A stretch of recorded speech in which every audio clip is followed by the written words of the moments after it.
So last వీడియోలో మనం unhealthy fats గురించి తెలుసుకున్నాం. అండ్ ఈ వీడియోలో మన హెల్తీ ఫ్యాట్స్ ఎన్ని రకాలుగా ఉంటాయి అండ్ హెల్తీ ఫ్యాట్స్ మన బాడీకి ఏ రకంగా సపోర్ట్ అవుతాయో మీకు లాస్ట్ వీడియో చూస్తే అర్థమవుతుంది. ఫస్ట్ థింగ్, అన్హెల్దీ ఫ్యాట్స్ వల్ల మన బాడీకి చాలా ఇబ్బంది చేస్తుంది.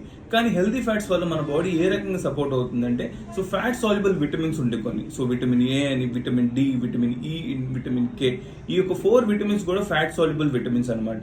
ఈ ఫ్యాట్ సాల్యుబుల్ విటమిన్స్ మన బాడీకి హెల్తీ ఫ్యాట్స్ తీసుకున్నప్పుడు బాగా సపోర్ట్ అవుతాయి. సో ఇప్పుడు హెల్తీ ఫ్యాట్స్ మనకి మోనో అన్సాచురేటెడ్ అండ్ ఇంకోటి పాలీ అన్సాచురేటెడ్ ఫ్యాట్స్ అనమాట. ఈ 2 రకాలు ఉంటాయి. సో మోనో అన్సాచురేటెడ్ ఫ్యాట్స్ లో ఏమొస్తాయి అంటే avocados and olive oils and nuts ఏదైతే ఉన్నాయో, ఆల్మండ్స్ కానీ అండ్ సీడ్స్ ఏదైతే ఉన్నాయో, సెసమీ సీడ్స్ కానీ, సన్ఫ్లవర్ సీడ్స్ కానీ అండ్ పీనట్ బటర్ అండ్ బటర్తో, పీనట్ బటర్స్తో ఇంకా ఏమైనా ఇంక్లూడ్ చేస్తుంటే కనుక అలాంటి ఫుడ్స్ మొత్తం కూడా మనకి మోనో అన్సాచురేటెడ్ కింద యాడ్ అవుతాయి. అండ్ ఇవి మంచి ఫ్యాట్స్ అనమాట మన బాడీకి. అండ్ నెక్స్ట్ థింగ్ ఏంటంటే పాలీ అన్సాచురేటెడ్ ఫ్యాట్స్. సో ఏదైతే మన బాడీకి సాచురేషన్ ప్రాసెస్ అంటే మన బాడీని బాగా ప్రాసెస్ చేసిన ఫుడ్స్ ని అలవాటు అయినప్పుడు మన బాడీ చాలా ఇబ్బంది పెడతా ఉంటాం. కానీ ఈ యొక్క సాచురేటెడ్ ఫ్యాట్స్ ని మన రూమ్ టెంపరేచర్ లో, అంటే రూమ్ టెంపరేచర్ తగ్గినట్టుగా మన బాడీకి సపోర్ట్ అయ్యే ఫుడ్ ఏదైతే ఉందో అది మన బాడీకి మంచి ఫ్యాట్స్. సో ఇప్పుడు మనకి పాలీ అన్సాచురేటెడ్ ఫ్యాట్స్ కూడా మనకి మంచి ఫ్యాట్స్ అనమాట.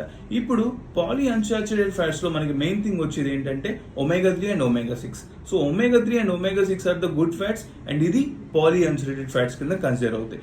ఇప్పుడు మనకు పాలీ అన్సాచురేటెడ్ ఫ్యాట్స్ దేంట్లో దొరుకుతాయి అంటే, మొదటిగా ఫ్యాటీ ఫిష్. సో చాలా మంది నాన్ వెజిటేరియన్స్ ఎవరైతే ఉన్నారో మీరందరూ కూడా రీప్లేస్ చేసుకోవాల్సింది ఏంటంటే fatty fish. So fatty fish లో కూడా ఎక్కువగా salmon fish is the best. దీంట్లో చక్కగా మన బాడీకి గుడ్ ఫ్యాట్స్ దొరుకుతాయి అండ్ ఒమేగా 3 దొరుకుతుంది అండ్ చక్కగా కొన్ని రకాల ఫిష్ లో ఒమేగా 6 దొరుకుతుంది. దాని తర్వాత వాల్నట్స్. సో వాల్నట్స్ లో కూడా మనకి చక్కగా బాడీకి కావాల్సిన ఫ్యాట్స్ దొరుకుతుంది అండ్ ఒమేగా 3, ఒమేగా 6 కూడా ఈ యొక్క వాల్నట్స్ లో దొరుకుతాయి. తర్వాత chia seeds and flax seeds. ఈ యొక్క సీడ్స్ లో కూడా చక్కగా మన బాడీకి గుడ్ ఫ్యాట్స్ దొరుకుతాయి అనమాట. ఇప్పుడు మనం అబ్జర్వ్ చేయండి, మన బాడీకి ఏ ఫుడ్ రీప్లేస్ చేసుకుంటూ మన హెల్తీ ఫ్యాట్స్ ని యూజ్ చేయాలి అండ్ ఏ యొక్క అన్హెల్తీ ఫ్యాట్స్ ని అవాయిడ్ చేయాలో మీకు క్లియర్ గా అర్థమవుతుంది. సో ఈ వీడియోలో మీకు ఏమవుతుందంటే, ఈ హెల్తీ ఫ్యాట్స్ వల్ల మన బాడీ ఏమవుతుందంటే లో డెన్సిటీ లెవెల్, ఏదైతే బ్యాడ్ కొలెస్ట్రాల్ లెవెల్ ఏదైతే ఉందో దాన్ని తగ్గించుకోవచ్చు అండ్ హై డెన్సిటీ లెవెల్ ఏదైతే గుడ్ కొలెస్ట్రాల్ ఉందో దాన్ని పెంచుకోవచ్చు. సో ఇప్పుడు మనం రీప్లేస్ చేయాల్సిన ఫుడ్స్ ఏదైతే ఉన్నాయో చాలా జాగ్రత్తగా గమనించండి.